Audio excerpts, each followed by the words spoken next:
প্রায় ৭০% শেষ।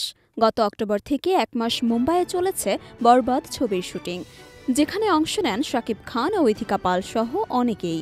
আপাতত শুটিং বিরতি, আর এই ফাঁকে এলো ছবির প্রথম পোস্টার।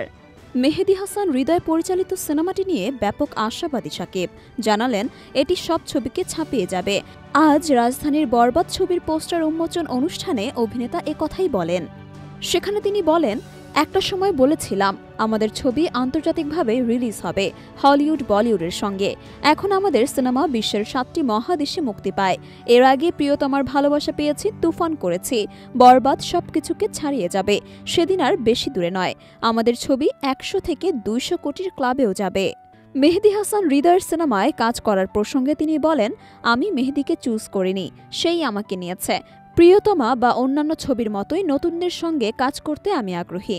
মেহেদী আমাকে বলে ছবির গল্প শোনাবে, আমি বলি তোমার হাতে সময় মাত্র 15 মিনিট, শুধু লাইন আপটা বললেই হবে। আমি কোনো একটা কাজে যাচ্ছিলাম, শোনার পর আমার যেখানে যাওয়ার কথা ছিল সেখানে ফোন করে বললাম আমি আসছি, অপেক্ষা করুন। এরপর গল্পটাও শুনলাম। ছবিটি নিয়ে এই নায়ক আরও বলেন, গল্প শোনার পর তাকে বললাম তোমার কি প্রডিউসার আছে নাকি আমি ইনভেস্ট করব। সে বলল, ভাইয়া আপনি এখন পর্যন্ত যত বড় বাজেটে কাজ করেছেন তার চেয়ে যদি বড় বাজেটে কাজ করতে না পারি সিনেমাই করব না।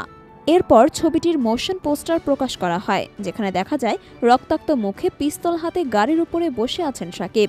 তর্জনী মুখের কাছে এনে বলেন সাইলেন্স।